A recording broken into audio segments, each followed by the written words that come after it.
Yes, lads, JOEBILINE here, and welcome to episode 34 of the free-to-play Road to Glory, where we go as far as we can without trying to spend any real money. Starting off, completed chapter 2 of Rest of World, just auto-playing along, pretty much done all the few. We're getting towards 4 and 5 for pretty much all of them now that we haven't done yet. So we're getting to that stage where I'm going to have to play some rather than auto-play, but should be alright. Just doing it for the daily activities and whatnot. So they're plodding along, the FIFA points are adding up. We're starting to actually spend them because there's been stuff out recently that's actually worth spending FIFA points on. After months of just nothing worth being them on. The versus attack passers of FIFA points. And the weekend tournaments have been worth spending a little extra on if needs be. So we finally got stuff to spend it on. These were my picks this week. I ended up getting 4 out of 4. Obviously the rewards weren't claimable yet, but 4 out of 4 pretty nice. We got to, on the Versus Attack rewards, we got to Zinchenko. And then I was like, okay, now I'll buy the pass. Because I wanted to make sure I got to World Class 1 or so before getting there. So I was on my way up. Actually, that's a little bit later. No, yeah, it's now, yeah. We've got to World Class 1. So it was like, okay, time to buy the pass. Well, we was pretty much at World Class 1, I believe. By the end of the episode, we reached that World Class 1. Which meant that we could claim all the rewards in the World Class chain. I'll only buy the Legendary Pass if I get to Legendary 1.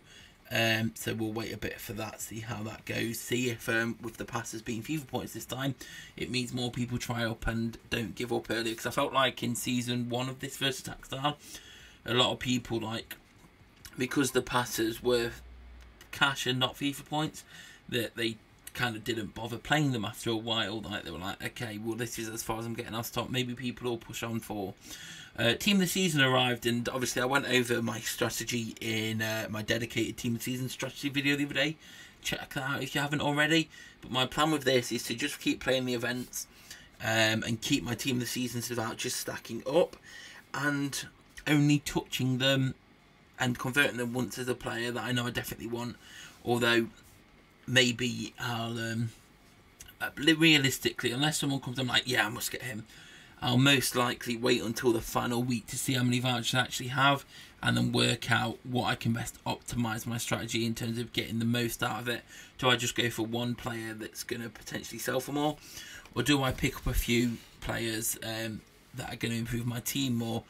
But literally, like, we'll probably be looking at not probably getting anyone from Team of the Season unless we get lucky along the way from like the coin packs or whatnot.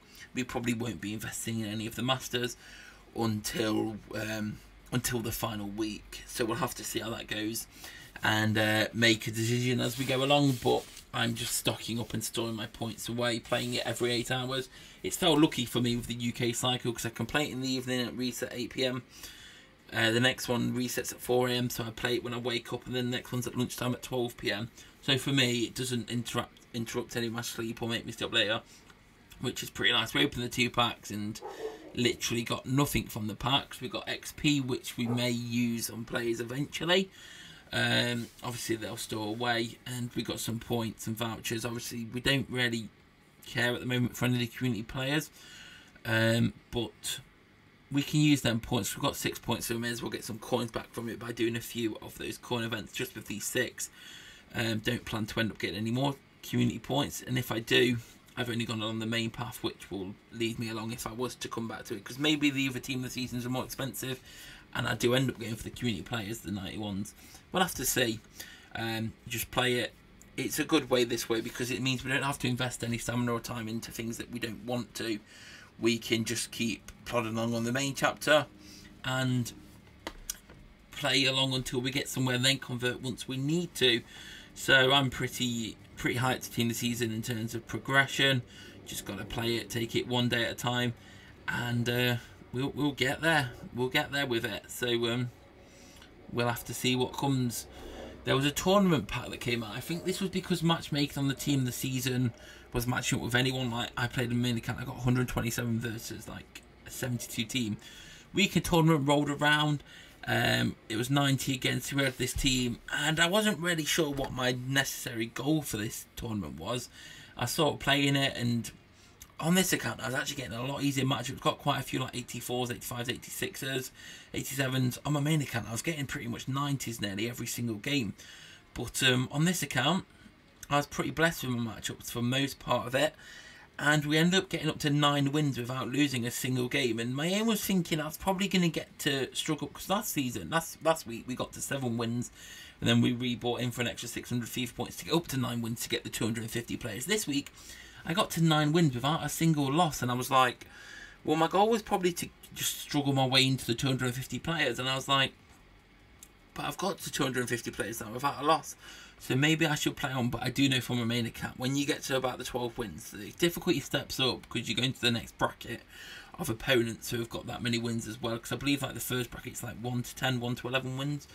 And I was looking at the next few rewards, and I was like, actually, you know what, I'm just going to claim the 250 players and hope I get lucky with some elites. Although our coins after selling them plays last time were starting to stack up now, but you can never have too many coins, because upgrading gets expensive around the next levels, and we wanted to make sure we had enough ammunition for things ahead. So we ended up pulling 10 elites. We got 240 gold players, which meant 10 elites were about to pop out. And it was like, we got Socrates last week, 86. Can we get lucky? We got 82 Marcelo. Thought that's not too bad. And then the 80 started popping out. 80 Fazio, 80 Neldo, 80 Balotelli. I was thinking these were like 250, 300k players.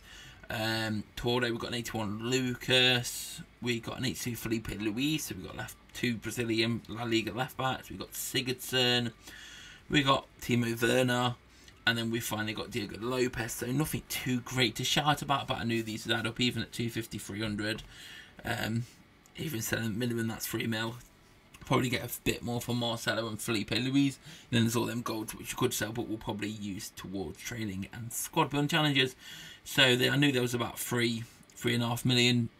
There's about 3 million looking at just from the elites. So that was better than plodding on to try and get the 2.5 million reward. So we made profit over that, which I probably potentially would have gone for. So we got more.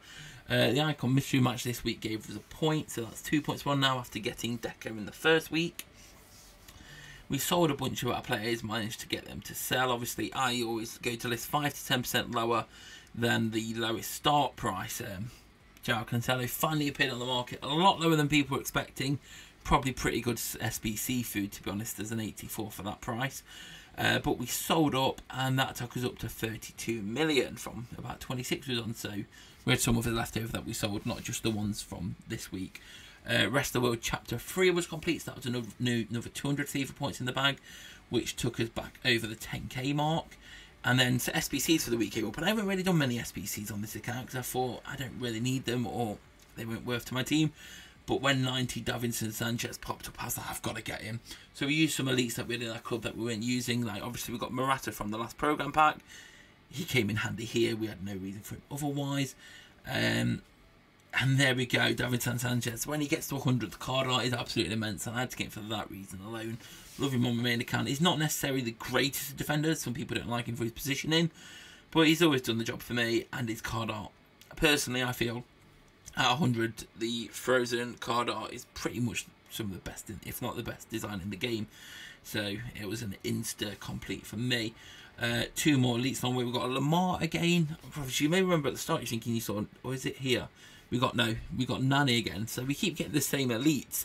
But this one wasn't. This was a new one, 85 now. I was thinking that's nice. Had a look on the market. It was going for like 400-500k. I thought it might be a little bit more, but I thought we'll keep on to him, because if overall rises to 95 again, we may switch to Leno as our goalkeeper. Pretty good goalkeeper. But we'll have to see. And then the program packs returned, and this time the team of the years were included. I don't think team of the years were in last time, and a slightly different selection. So it seems this time the program packs, they're changing them up a little bit each time rather than being the same players. It's not all of them. It's a selection. We thought 1.5 mil. We've got some coins at the moment. Let's try our chances. And boy, team of the year De Gea popped up. I was like, oh my god, that is sick. So on my main account, I opened the program pack, the coin pack, and I got 81 scout in Aragazabala, whatever his name is. And I was like, ugh, I probably shouldn't bother on this account. But we've got some coins. Was up to 30 mil plus. Feeling a bit flush after selling those players, and I thought, let's have a go. And De Gea popped out. I was like, yo, I did not expect that. Kind of tempted to put him into the team, but I thought, hey, we're on a coin drive at the moment, trying to get as many coins as we can to then distribute across the rest of the team, because we've been at 101 for ages and we need to start going up. Team of the Year should help with this, because obviously once we start redeeming the points, it's a lot of coins, skill boosts and XP along the way. We've got lots of XP stacked up at the moment because we haven't really used XP since Lunar and Easter. So they've been stacking up each week. We had a look at what De Gea's going for. Like I say, best way to sell players, check the start price of players. So I had a quick search through, seen 17, saw that one for 14.9 and 16, but I thought sometimes you can look, and if they're a bit lower than usual, you can normally get away with it. So I thought on first list, I'm going to risk it for 16 rather than listing it for like 14. Risked it for 16 because sometimes you can look out and ignore the anomalies. So far, this has been recorded Monday morning. We're up to 97 vouchers now, so it's going pretty well already. That's what it's for 3-to-1 conversion, so we're at about 30 or so voucher, 30 or so points. It's going pretty nicely. All the details are worked out of what we can get. Minimum is on the free-to-play strategy video, so check that if you haven't already.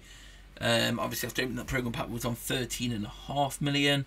We'd listed De Gea for 16, and I was pretty buzzed to see that he did sell for that first list price. So De Gea had sold. That got us 15.2, was up to 45 million or so, which is pretty nice. But that's the end of the episode.